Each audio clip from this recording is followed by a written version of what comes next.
আমার হোসেনের যুগে হলে কেমন হতো জন্ম, আমার হোসেনের যুগে হলে কেমন হতো। দুই নয়নে হোসেন পাক দেখিলে কেমন হতো।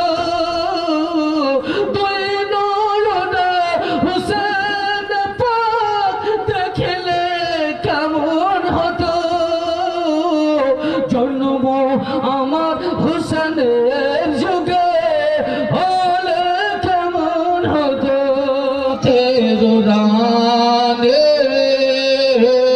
এই কথা মিথ্যা নাই গো, হাদিসের বানে। লজ্জা পর্দা সামের সেবা ছিল তার বড় গুণ। ইবাদত বন্দেগিতে থাকতো তিনি না, ইবাদত বন্দেগিতে ইয়াতো তিনা আর গুণ। ইবাদত বন্দেগিতে কোরআন পড়া হয়নি কাজা। সুবহানাল্লাহ।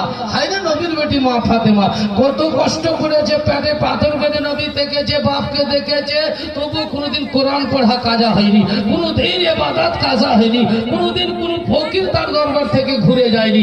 যদি টাকা না থেকেছে চাদর দিয়েছে, চাদর না থেকেছে তো হাসান হোসেনকে ঘুমন্ত অবস্থা থেকে জাগিয়ে তাদের জামা শরীর থেকে খুলে দান করেছে। না আরে নবীর বেটি মা ফাতেমা জান্নাতের রানে এই কথা মিথ্যা নয় গো, হাদিসের বানে।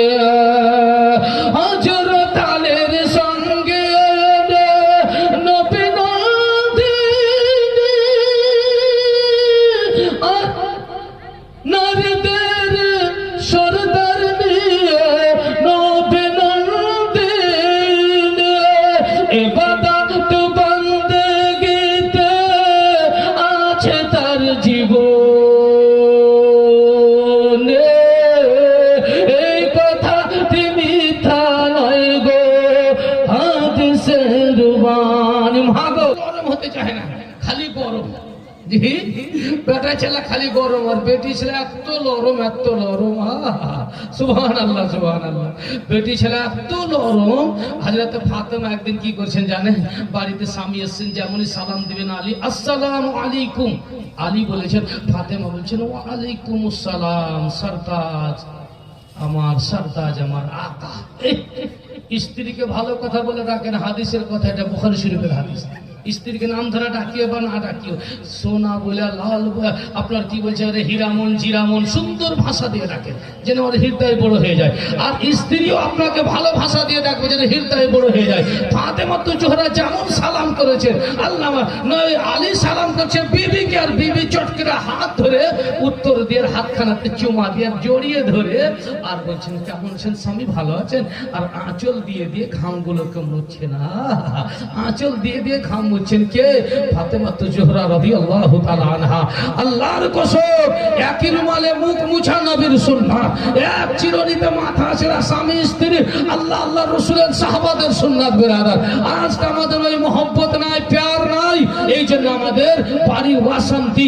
এখন আমার বিটি ছেলেরা যত হৃদয় নরম, যত বরদাস্ত করছে, এ বেটা ছেলে তোমাদের আমাদেরকে বেশি বরদাস্ত করতে হবে। মা বোনেরা যদি রেগে যায়, একটু নিজকে সামলে নেন, নিজকে একটু কঠোর হয়ে যান। যাই হোক বুদ্ধি কম, রেগে গেল, আমি নাই তো ছোট হয়ে গেলাম, তা কি হলো? আমি ছোট হয়ে গেলাম, কি হলো?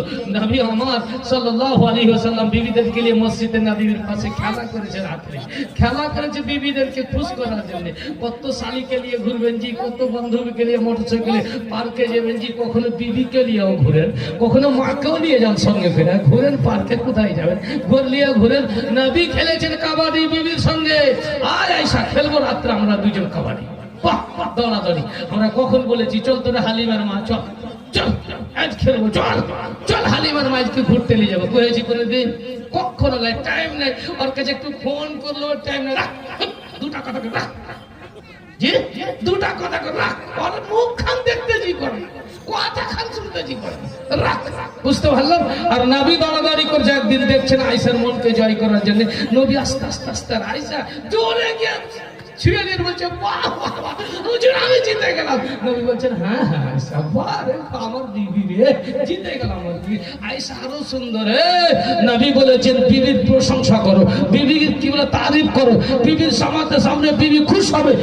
আমার পীরের মতো পীর কেউ তো হবে না ওরে, আমার পীরের মতো পীর কেউ তো হবে না ওরে, তাকওয়া ফতোয়া ইলমে আমালেতে হবে না ওরে, তাকওয়া ফতোয়া ইলমে আমালেতে হবে না, আমার পীরের মতো পীর কেউ তো হবে না। জোরে বলুন সুবহানাল্লাহ। চেহারা দেখতে লাগে দেখো চাঁদের মতো, ফতোয়া এমন অটল দেখতে পাহাড়ের মতো, চেহারা দেখতে লাগে দেখো চাঁদের মতো, ফতোয়া এমন অটল দেখতে পাহাড়ের মতো, ওরে কোনো হাওয়া কোনো তুফানে উড়াতে পারে না ওরে, কোনো হাওয়া কোনো তুফানে উড়াতে পারে না, আমার পীরের মতো পীর কেউ তো হবে না, আমার পীরের মতো পীর কেউ তো হবে না। একবার জোরে বলুন সুবহানাল্লাহ। কত বড় আল্লাহ ওয়ালা ছিলেন, কি নাম গো? না না নামটা জামাল ভাই আমার আমার কাকা মাঝে দাঁড়ি না তার বেটা সুবহানাল্লাহ। এই 500 টাকা আলহামদুলিল্লাহ একটা বাবু দিয়ে গেছে, 200 টাকা আলহামদুলিল্লাহ জাযাকাল্লাহ। দেখেন আল্লাহ কত বড় ওলি বানাইছিলেন। হুজুর তাজুস শরীফের কথা বলছে, দেখেন কাবার চাবি সঁপে দিলেন তাহার হাতেতে, গোসল কাবা দিলেন তিনি নিজের হাতেতে। তাজুস শরীফে গিয়েছিলেন বেরাদার মক্কা, আল্লাহু আকবার। ওই অবস্থায় ওখানকার বাদশাহ চাবি দিলেন, কাবা শরীফের ভিতরে ঢুকে কাবাকে গোসল দিলেন কে? হুজুর তাজুস শরীফে তার কথা বলছেন, কত সুন্দর কথা। দেখেন কাবার চাবি সঁপে দিলেন তাহার হাতেতে, গোসল কাবা দিলেন তিনি নিজের হাতেতে, ওরে এমন মর্তবা ওয়ালা পীর কেউ তো হবে না ওরে, এমন মর্তবা ওয়ালা পীর কেউ তো হবে না, আমার পীরের মতো পীর কেউ তো হবে না, আমার পীরের মতো পীর কেউ তো হবে না। বিশ্বে কোন মন্ত্রী থেকে এমপি এমএলএ থেকে সাধারণ লোক থেকে এত জানা যাতে কেউ কোন দেশের লোক হয়নি যত তাজুস শরীফ হয়েছে। সরকারি মিডিয়াওয়ালা বলতে বাধ্য হয়েছে তার পের কেমন ছিলেন দেখলেন জামানা, জানা যাতে এত লোক কোথাও দেখলাম না, আমার পীর কেমন ছিলেন দেখলেন জামানা, জানা যাতে এত লোক কোথাও দেখলাম না ওরে, কোথাও দেখলাম না ওরে, দেখে সরকারি মিডিয়াওয়ালা তারা দিওয়ানা ওরে, দেখে সরকারি মিডিয়াওয়ালা তারা দিওয়ানা, আমার পীরের মতো পীর কেউ তো হবে না, আমার পীরের মতো পীর কেউ তো হবে না। সৌদি আরবে তুর্কির হুকুমত ছিল তখন বেরাদার আলা হযরত হজ করতে গেলেন, তো ওই দৌরে ইলমে গায়ব নবী ইলমে গায়ব জানতেন কি জানতেন না, এই দৌরে ফতোয়া উঠলো। তো ফতোয়া উঠলো তো ওই দৌরের মুফতিরা যত ছিল ও ওকে বলছে হ্যাঁ আপনি লিখ দিয়েছেন, ও বলছে আপ লিখ দিয়েছেন, आप लिख दीजिए, आप लिख दीजिए, কিন্তু কেউ লেখে না। তো একজন বড় মুফতি সাহেব বড় মুফতির কাছে যখন গেল তো বড় মুফতি সাহেব বলছে सुनो हज करने के लिए आए हैं बरेली से मौलाना, हिंदुस्तानी इंडिया থেকে একজন এসেছেন বড় আলিম যাকে লোকেরা আলা হযরত বলে। কে দিল বাবুটা? সুবহানাল্লাহ। কেবিএসের ফকির হাজির পোতাবহু 500 টাকা। নারে তাকবীর, নারে রিসালাত। বেটি ছেলেরা আগিয়ে গেল, বেটি ছেলেরা আজকে জিতা নিল। বেটা ছেলেরা কোচি কিচ্ছু কহবো না জি, মুখে সামলে সামলে কথা কহবো, কিন্তু আপনার হিন্দিক দেখে আসো হইতে পারে। বেটা ছেলে যদি হারে তো মৌলবিটার কিছু রইবে। আর বেটি ছেলেরা সব জিতে চলেছে, টাকা আসতে আছে, ওর দিক থেকে আসতে আছে। বেটা ছেলে এক পোয়া মাছ নিয়ে আসবার, 3 বার খেবার, 4 বার বেলা করে হারে ফেলানির মা আর আছে রে। এক পোয়া মাছ 3 বার উঠাইলে আর একবার উঠছে, ওকে কি করবে? এই যে বাপ জি বাপ, ওরে বাপ রে, বেটা রে, বেটা রে, ফতোয়াটা দেওয়া হোক। বেরাদার আল্লাহ হযরতের কাছে ফতোয়াটা নিয়ে গেলেন। আল্লাহ হযরত বলছে যে ফতোয়াতে আমি এখানে ফতোয়া দেওয়ার জন্য আসিনি, আমি তো হজ করতে এসেছি। আর আল্লাহ হযরতকে 105 ডিগ্রি জ্বর, এত জ্বর, আর থর থর থর থর করছে। আলিম আলিম মাওলানা সাহেব, সুবহানাল্লাহ। এই ছোট আমাদের 500 টাকা। নারে তাকবীর, নারে রিসালাত। মোহাম্মদ আলিম শেখ মৌলভী সাহেব 500 টাকা।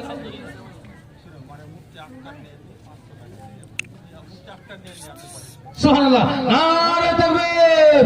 মুফতি আখতার নাইমি সাহেব 500 টাকার দাতা।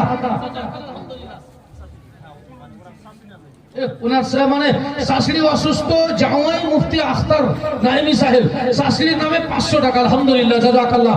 আল্লাহ যেন তিনার শাশুড়িকে সুস্থ ভালো রাখে, আর যদি উঠায় আল্লাহ তো যেন ঈমানের সহিত উঠায়। আমিন সুম্মা আমিন। নারে তাকবীর। হরিবাড়া থেকে সাইম শেখ 700 টাকার দাতা। আলহামদুলিল্লাহ, 50 টাকা। আলহামদুলিল্লাহ, জাযাকাল্লাহ। দিন বাপু তাড়াতাড়ি এরকম করে হাত বাড়ান, ইনশাআল্লাহ ছোট ছোট অল্প অল্পতে বড় হয়েছে, আর বড় হবে। বললাম না একটু খালি তেলের ব্যবস্থা করে দেন, যেন এই চারা। তো আমি হজ করে বাড়ি যাব, দেশে যাব হিন্দুস্তানে, ওখানে গিয়ে ফতোয়াটা লিখে আমি পোস্টের মাধ্যমে পাঠিয়ে দেবো। তো সবাই বলছে না হুজুর, মাত্র 48 ঘন্টার টাইম। তোমরা বিড়ি যত বাঁধো না, স্বামী সেবা না করিলে জান্নাত পাবে না।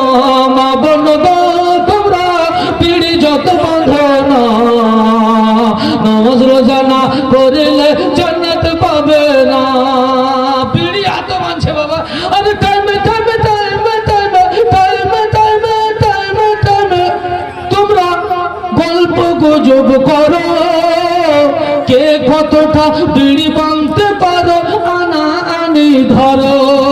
আর জালসাতে জালসাতে জালসাতে জালসাতে বসে তোমরা গল্প গুজব করো, কে কতটা দান দিতে পারো, আনা আনি ধরো।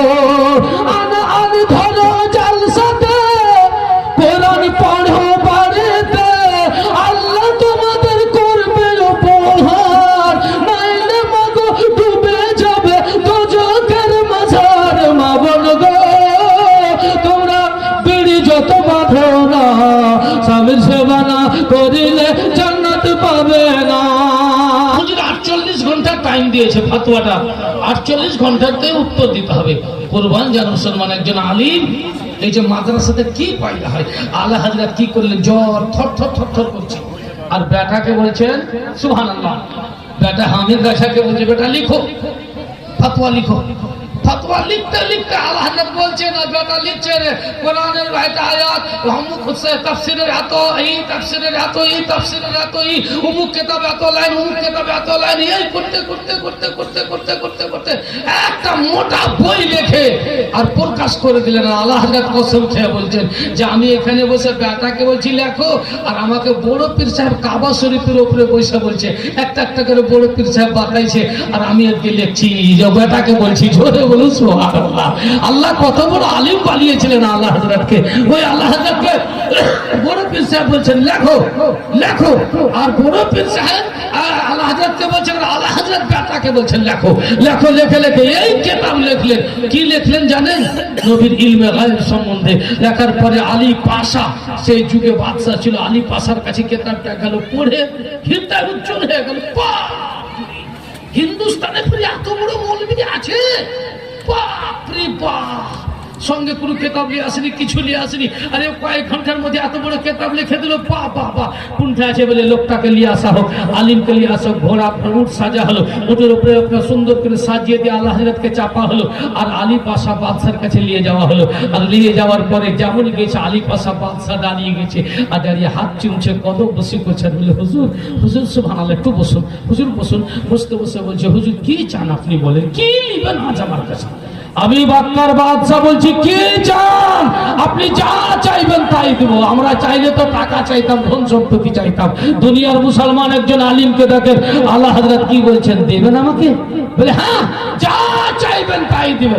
আল্লাহ হযরত আশিক রাসূল আর মক্কার বাদশা আলী পাশা দুইজন থেকে কথাবার্তা আছে। আল্লাহ হযরত বলছেন, আমি কোনো টাকা চাই না, আমি কোনো পয়সা ধন সম্পত্তি চাই না, আমি চাই আমার নবী রওজাটা হোক মসজিদ এশার নামাজের পরে। মসজিদে নববীর গেট বন্ধ হয়ে যায়, আমি চাই আমি মসজিদে নববীর ভিতরে নবীর রওজার সামনে থাকবো। এক রাত সারা রাত্রি আমি থাকবো, আমার নবীর রওজার পাশে দাঁড়িয়ে থাকবো। আমার তামান্না এটাই বাদশাহ, আমি টাকা জমি জায়দাদ চাই না।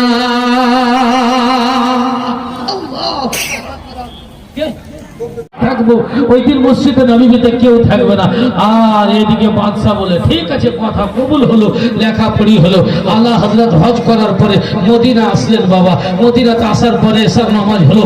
আল্লাহ হযরত মসজিদে নববীর ভিতরে, এদিকে গেট বন্ধ হয়ে গেল, সব বেরিয়ে গেছে, কোনো হাজি মসজিদে নববীর ভিতরে নাই, একাই আল্লাহ হযরত আছেন নবীর রওজা। আর আল্লাহ হযরত কাঁদছে, আর রাসূলকে বলছেন, হুজুর জীবনে অনেকবার স্বপ্নে আপনাকে দেখেছি হুজুর, কিন্তু ডাইরেক্ট আপনাকে কখনো দেখিনি। স্বপ্নে তো দেখেছি, ডাইরেক্ট দেখিনি। আজকে হুজুর আপনার দিওয়ানা, সোনা চাইনি, টাকা চাইনি, পয়সা চাইনি, আজকে আমাকে বাদশা পাওয়ার দিয়েছিল, যা চাইবে তাই দেব। আজকে টাকা চাইলে টাকা পেতাম, পয়সা চাইলে পয়সা পেতাম, সব ছেড়ে দিয়েছি হুজুর, আপনার মোহব্বতের ভিক মেঙেছি। হুজুর আমাকে ডাইরেক্ট দেখাই দেন, আল্লাহর কসম। আল্লাহ হযরত আলিম কত বড় মুসলমান, এমনি সুন্নি আলিম আল্লাহ হযরত করে না, এমনি মাসলাকে হানাফি আল্লাহ হযরত করে না। খোদার কসম, আল্লাহ হযরত ডাইরেক্ট রাসূলকে জাগাত অবস্থায় ডাইরেক্ট রাসূলকে আল্লাহ হযরত দেখলেন। জোরে বলুন, এই মুহাব্বতে বলুন সুবহানাল্লাহ সুবহানাল্লাহ। ইসিলিয়ে এই জন্য তো বিরাদার আল্লাহ হযরতের ডাঙ্কা বাজছেন, ডাইরেক্ট রাসূল রওজা থেকে পরওয়ারদিগার আলম শক্তি দান করলেন। নবী মরে যদি মাটিতে মিলে যেত, রওজা থেকে রাসূল উঠতেন না, আল্লাহ হযরতের সঙ্গে দেখা করতেন না। বুঝা গেল নবী মরেনি, নবী নয়, কোন মুমিনের রূহ মরে না, রূহ আলামে বারজাখে থাকে, আলামে ইল্লিনে থাকে। যদি একটা সাধারণ লোকের রূহ এত হতে পারে, আমার আল্লাহ হযরতের পাওয়ার আল্লাহ কত বড় দিয়েছেন। ডাইরেক্ট রাসূলকে দেখলেন। ওয়াহরে আল্লাহ হযরত, ওই আল্লাহ হযরত লিখেছিলেন ওইটা গাজাল জানেন, ওই রওজার সামনে ও শুয়ে লালা জান ফিরতে হ্যাঁ, এইটা গাজাল লিখছিলেন আল্লাহ হযরত। আর রাসূলের দিদার হলো। সুবহানাল্লাহ সুবহানাল্লাহ। এই যে দেখেন, কে দিল বাপুটা? এই আলিম এখানে পয়দা হয়। আর এই আলিমের পাওয়ার দেখেন, হিন্দুস্তানের পুরা হিন্দুস্তানের নাম চশমা চেরাগ রওশন হয়ে গেল আরবের ধরতিতে গিয়ে। পারে পা পারা কি করছে যে, আরে বাংলাতে কি করছে, হিন্দুস্তানে এত বড় আলিম আছে। এ বেরাদার, গুদড়ির ভিতরে সোনা ভরা আছে। শেখ সাদি রহমাতুল্লাহ আলাইহি বলেছেন, কোন জঙ্গলকে খালি মনে করিও না। কত লোক চিন্তা করছে যে এই নিজামিয়া এদারাতে কি পড়া হয়েছে, কখনো এটা ভুল মনে করিয়েন না।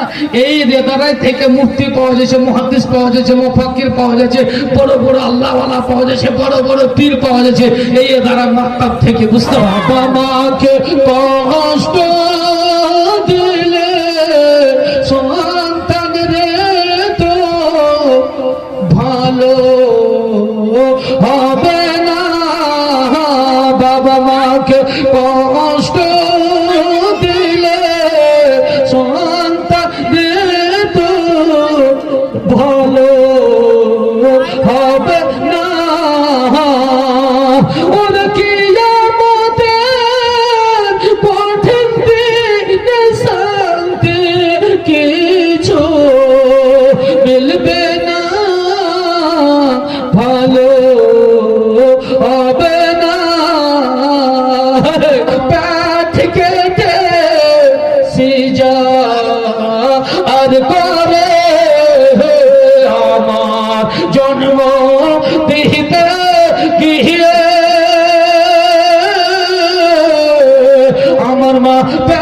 কেটে সিজা হর পারে আর সেই বাপ মাকে কষ্ট দিলে শান্তি কিছু মিলবে না, ভালো হবে না।